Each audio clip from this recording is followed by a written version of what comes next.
It's going over. It's Marcus from TCG Discussions coming at you with a first place Gogeta deck profile.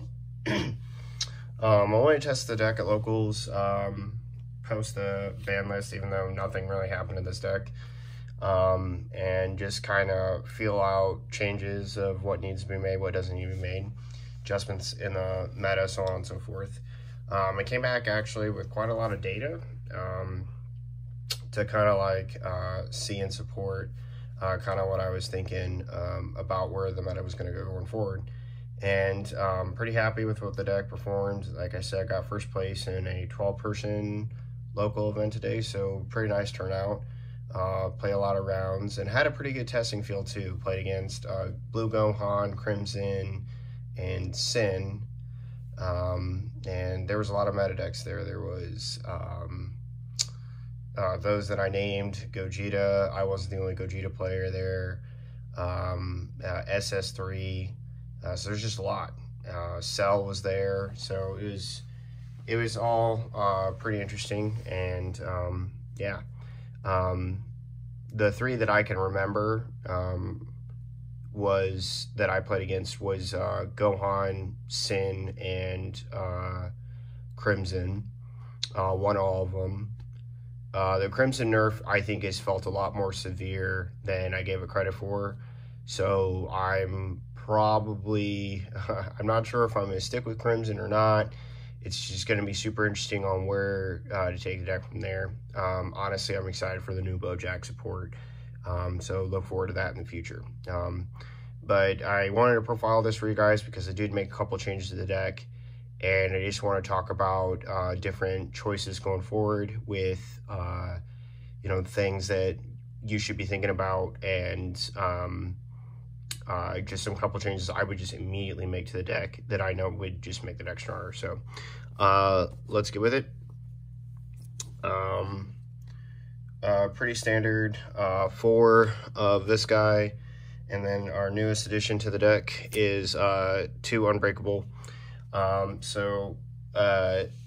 Turn 1, if I didn't draw this card, I saw this card, and bottom line is that, you know, this card is excellent if you have to go first, because your opponent's going to attack you, and you can defend your life, and then, you know, draw a card and search. So it's basically serving the same function as this card does. It's just not a top 5 search. So it's not bad. In a post-tournament where, like, I was forcing myself to play under certain conditions kind of thing, I played against Crimson, my variant of Crimson, not the one that I played in tournament today. And this card bricked only one time, and it was being piloted by my friend Jay. Crimson was, and I was playing this. And it bricked in the end of a test game that, like, isn't super relevant. So I don't think that, like, it's going to really make or break the deck if you play this card. I think 2 of it's fine. This is our pseudo replacement for Bean Q. It's a 20k, so it means Union Fusion, and it's an excellent turn 1 starter. So it has, like, kind of dual purpose. And for shotgunning, it's just extra good combo power, right? Oh man, what am I doing? Oh, we always leave the leader up here. Always. Looks like there's some kind of slash going through it. That's just the light, but whatnot. Next, pretty standard, we got our 8 Pot of Greed cards, and then 4 of the searchers for it. These 12 cards are just consistency for the deck, so we run a 59 card list. I'd probably bump it to 60, and I'll talk about what I put that fill that slot with at the end. But yeah, these cards are incredible. So consistency, in my opinion, is winning. So we should definitely be playing all of that. And then, of course, Vegeta, good as always, and Goku. I played Goku a little bit more than I played Vegeta today. But being honest with you, they both just have their merits. This card was just plussing me a card while being able to kill Unison, and this card always comes in handy when attacking leaders. Next, the card that is better than most SCRs, our 8-drop, play 4 of it. We play a 59 card list, so we want to consistently see this.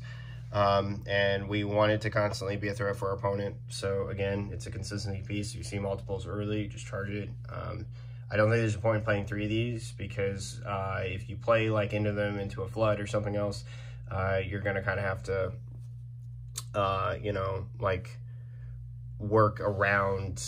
So you're gonna have to work around certain things either way. But the point is that like you want to be able to make this card a threat, and if you have to sequence your plays and your lines a little bit differently to make them more effective, you just, you know, have to do that. And sometimes playing this card in succession, turns and turns in a row, can just break your opponent. So it's one of those things where, like, if they can't stop it or they have stopped it, you definitely want another one to have for a backup.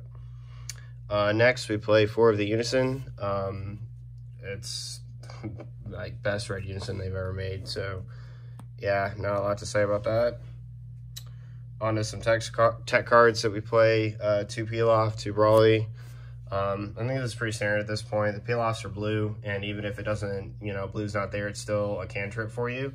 So you don't mind at all that, you know, Peel Off isn't live against blue. It's still a card that you can play off your Unison and draw a card. And Crown's Crown just comes up. Next, we play the 1 of Yamcha. No surprise here. It's just a really good card. If you see it, like, it can just completely alter the game. 4 Raditz. Raditz is nuts. Again, I don't think there's a reason to play any other super combo. I really like this one a lot. Especially because, this is something I'll say, I end up using this card more defensively than offensively. So, you know, my opponent's gonna, like, get me to 4 relatively easily. Like, you know, when we awaken, we take ourselves on 6 and we're not there, which, for the record, this is weird. 2 times today, for the first time ever, I was at 8 life and I take myself to 6, which is just, like, bonkers, because I guess I'm just so used to, like, getting attacked and, like, not being able to do anything. Like, Unbreakable kind of helped a little bit with that, too. 4 Testing in our negate package, 3 Wolfing, and then 3 Unending Awakenings. I'm going to set Unending off to the side for a little bit just to talk about this card and its impact, and then what I want to do with it from here going forward. But the Testing and Wolfang, very obvious, very staple, very standard. Wolfang's insane. Like, it's just absolutely nuts. On the black cards that we play, 2 Black Smoke in the main. Again, just one of those tech cards that you definitely want to see. 2 Shin, mirror match, don't get caught without it. And then Sin or Vegito, and you gotta slow those decks down, right? Like, it's not that, like, you're not, that you can't, you know, play well against them. It's just that you don't want to have, like, a bad situation occur and, like, take cards from your hand. And then last black card, Dark Brawly. The card's nuts, so yeah, we play it. And then finally, moving on, the best SCR for the deck is Vegito. I am convincing everyone at my locals, if they didn't believe in it already, that this is the best SCR for the deck. Every time I play them and I drop this card, it just breaks the game state. If you don't have this SCR for this deck and you haven't tried it and you still play Vegeta, I highly recommend that you try this one. There's some more testing that I want to do, but I'm like 90% sure that this is the SCR to play in the deck. It just offers way too much of buying back your turn and making your opponent's combo, like, really bad. And yeah, I don't know what to really do or say or think about anything else. So yeah. Moving on to the side, because we did do best of one side, especially given, like, all the rounds that we played. 3 Deborah. This is just where I'm comfortable with playing this. I think that it's, like, super good. 2 Shin, Noble Supremacy. again, just to like help us in the matchups. 2 crown for blue. Yeah, standard. Then I have 1 Is That All You've Got and another Unending Awakening. I'm going to talk about Unending here in a second. So I'm going to set this with these.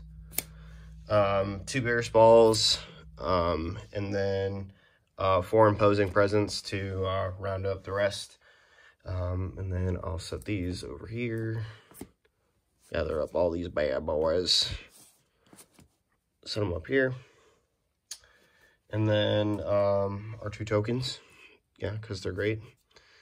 And then moving on, we're Z-Deck is just incredibly standard. Z-Leader, Goku, our 4 Vegetas, because why would we play anything else? And then our 5th Vegeta.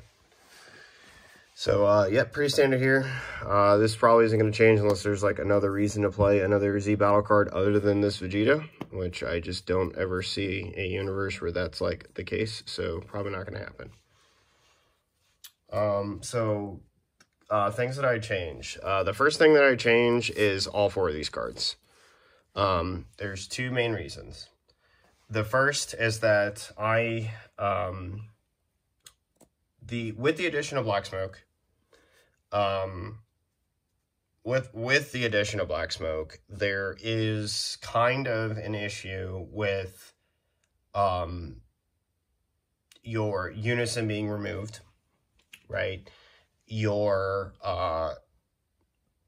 plays being extended properly for a good offense, and you tapping out, and this card being in your hand.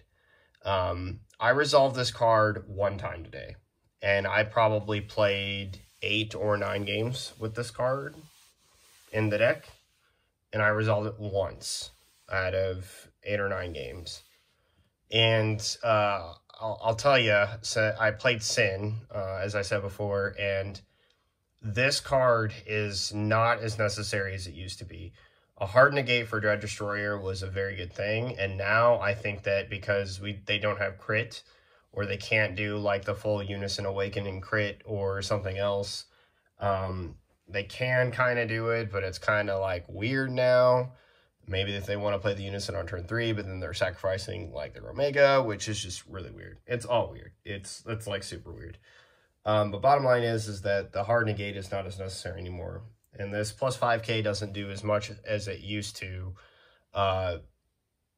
in my opinion, because of a ruling change that they gave to Imposing Presence, which I'll talk about. So all 4 of these cards the 3 in the main will become Imposing Presence. And then I will alter around some of the other cards. So I'm probably going to stop playing this. Purely because while the plus 5k is good and it kind of like acts as the pseudo replacement for the Beanku, that, you know, in my opinion was not a very big hit to the deck, just because like what the deck does is just still there and there's no taking away from that. But, you know, and then you can say, oh, okay, why, my Marcus, then are you like suggesting that a card that you tap 1 energy, it's a bean, and it's a negate attack, like, why isn't that the same thing? Well, this card costs an energy, and that's kind of the problem. In the final test game against my my variant of Crimson that my buddy Jade piloted, ran into an issue where I lost by 5, 1, which oddly enough, because the Unbreakable was in my hand, which was the only time that I bricked today with it. And it wasn't the Beanku, so there's that. I mean, that's just me being honest about the situation. And secondly, like, I had this in Wolfang when my Unison had been removed by a Black Smoke. And if I had just had this Imposing Presence, that turn was over and he had lost the game. So, like, going forward, I'm going to put Imposing Presence in. And so, let me talk about this card and why, like, it is a lot better now than it was before. So, there was a ruling that I was told that basically made it so that if you played against Sin, their 8-drop when it swung, it would get -5, buff itself with the permanent with the leader, and then like go into some weird thing where it would restand and then could attack again, which was super weird. It just sounded like, because the card's permanent interfered with the condition of imposing presence, that the card cannot attack. Much like Gogeta, right? Because the 8-drop Gogeta, if imposing is on active and Gogeta attempts to swing, it can't, because it's unaffected by imposing, and imposing is putting a condition on the player to minus the card when it's unaffected in order to attack. So it just sounds like Sin's 8-drop should not be able to attack. Well, that's not what happened. What ended up happening is that because it could restand and then lose power again, it would be a 30k triple striker, so literally nothing happened, which is just not something I wanted at all. And even if it was on the first swing of the 8-drop, you minus at 10, it gains 5. So it was like really terrible. Like, the card was just straight bad in that matchup. And when that's like one of the #1 decks you expect to see in a room, you would never main deck the card. So like now that that's changed, the 8-drop can flat out not attack, which is fine, right? Because, you know, the -10 on the 8 is still problematic, but that doesn't mean you just don't testing in its place anyway, right? You could still do that. Or block with your 8-drop if it's on the board or something like that. Or combo, because like you have way more cards than they do, especially now. Anyway, but like the problem is, though, is that like now that ruling is reverted, or like corrected, I should say, to, yeah, the 8-drop just can't attack, period. Like, thank God, right? And this card's got a lot more viability. It's way good against Crimson. Like, it is so good against Crimson, right? So the Piccolo, terrible. The Gohan 8-drop is terrible. The Kaioken SCR is kind of bad. The Gohan SCR is less effective. And these two cards in combination with each other are a nightmare. If you think that, like, Vegeta is good, like, Vegito with that card is absolutely bonkers, man. Like, just imagine, like, literally your leader's 25k, and all their 15s are 10s, all their 20s are 15s. It's a nightmare combo scenario. Even SCRs are like, if you imposing on the SCR swing, it's literally 30 to 25k. Like, you just don't care. And the thing that's, like, super cool is, and I talked about this in my you know, the last video where I was a little bit calmer about the ban list and everything, and like how the meta would go going forward, that imposing would actually be kind of a pseudo replacement for the Binku in this deck. And I think that like imposing is now finding its home back in this deck, where it had fallen a little bit out of favor due to that ruling. And I think that, like, going forward, this is probably a card that I will main deck at 3 in place of all the Unending Awakenings, and tech in some other stuff to just kind of help some matchups. As for this Dark Brawly, I'm probably now going to bump this deck to 60 and play 2 of this. Primary reason being, and this just keeps coming up, I can overwhelm maybe 2 to 3 times in a game pretty easily, especially with like all my Z energy, right? And it's pretty easy to like manage your combo steps defensively. Excuse me. Especially when you have to overcommit. Sorry, I'm tired. It's like 1 in the morning and I just got back from the local event. But anyway,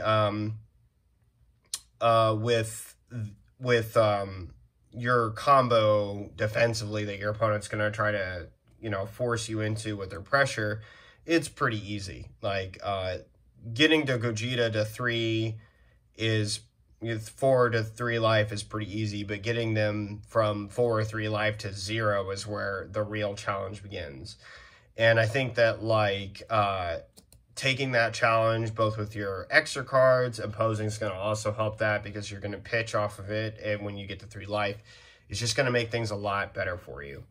And basically, Dark Brawly is obviously just an auto out to cards, but the more important thing is that it's an out to SCRs that stick around. So like Gohan and Kaioken for blue. You know, you don't want to nuke Cell Max unless like it's just, you know, it's got to go, right? Like if it's got to go, it's got to go. But like you want a card that straight outs it. And outing SCRs is like primarily the main piece of this that I found a good function for. And to elaborate on one more thing about good old Vegito here. Vegito, and I'll talk about this line of play just because, like, I wanna share the tech with you guys, right? Like, I don't want to, like, I'm not that kind of guy that, like, keeps secrets. So, let's just put 4 random red cards down. By the way, if your first 4 energy look like this, you've done something wrong. But let's talk about a couple play lines real quick where this is pretty much going to matter, right? And then we'll just put 3 cards down for life. So your board can very easily, in some regard, look like this. This is going to be our hand.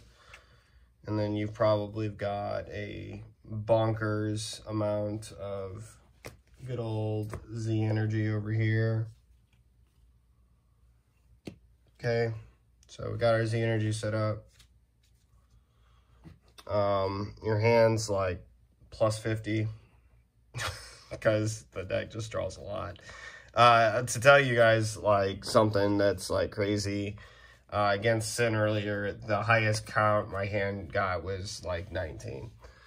So anyway, there's a line that I want to like kind of talk about and discuss with you guys.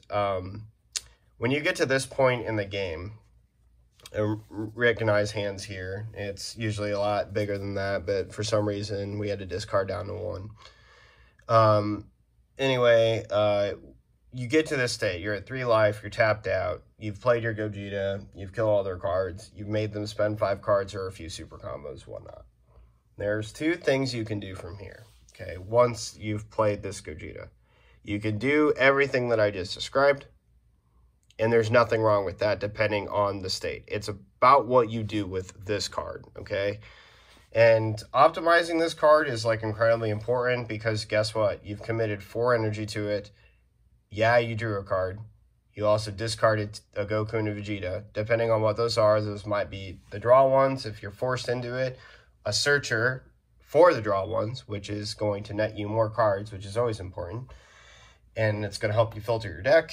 And then, or pressure pieces. So what we're spending these things on, unless it's Unbreakable that we're pitching for the Goku, you know, we're deciding to not go low, to go tall, fast, and unstoppable.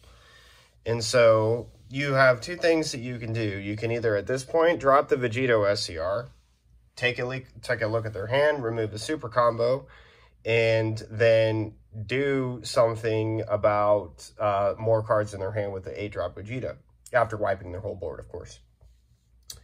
And then, you know, obviously, this line of play that I've just described, before attacking ever at all, playing, you know, Union Fusioning, all this other stuff, before you've attacked with literally anything else, you should always drop this card if you are not playing against blue.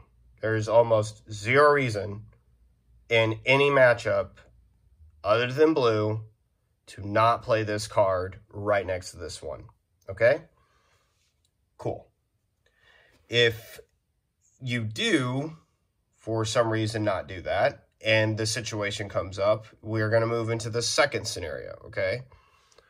So I'm at 3 life, and there is a golden rule that I've developed with this deck. We will Z-Awaken immediately. The higher life we Z-Awaken, remember, this card's still here, the better we are against our opponents. Why? because on the crackback, we're not at 1 making every swing at our life lethal. Yes, we have 18 cards in hand. That doesn't mean blue doesn't have 3 UI Kamehamehas and Kaioken or Gohan, okay? So you don't want to get caught being at 1 life, Z-Awakening, having a blocker when they can swing multiple times. And blue, if you haven't noticed right now, is swinging a lot of times. So when they swing, if you look at this board, after doing this, because it's going to be tapped at some point, this is probably tapped too, your board's going to get to a state that looks like this. Now, what have we done here, right? Like, our Unison is the only thing that can be attacked. Our Gogeta is going to survive.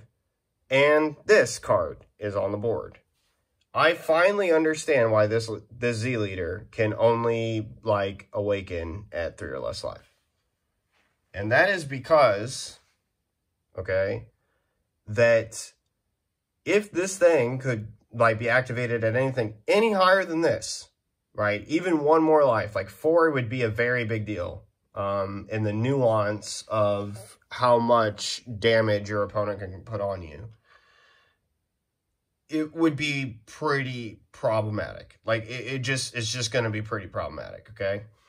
And the reason is as follows.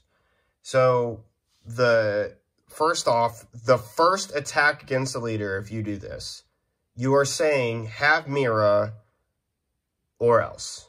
And as you can see, having Mira doesn't do anything. It's not like I'm at 1. It's not like I'm in Chompa range. You'd have to combo over 100,000 once and have Mira and have Champa, right? It's a pretty big deal. And even if that was the case, look at what's sitting here, right? So it's now have Mira, Oolong, Champa, and combo over 100,000. Or just play Mira, then copy with Oolong, and play Champa on something. But again, look what's sitting right here. So what ends up happening is generally your opponent is just going to attack the Unison till it's dead and pass, leaving you with something that looks like this. Now, this is where this card is absurd. And this is the reason why I like Vegito over Vegeta, okay? The red unbridled destruction that just pops Boo Unisons and wipes the board and everybody just absolutely loves, okay? It's good, but if this card were Vegeta, it would do you absolutely no good in this scenario, okay? The playline that I talked about, it would do you no good. If the scenario previously, before entering the turn, was this, you've lost the game. Okay? You've actually just lost the game. There's nothing you can do. And this deck is, in my opinion, the best deck in the game.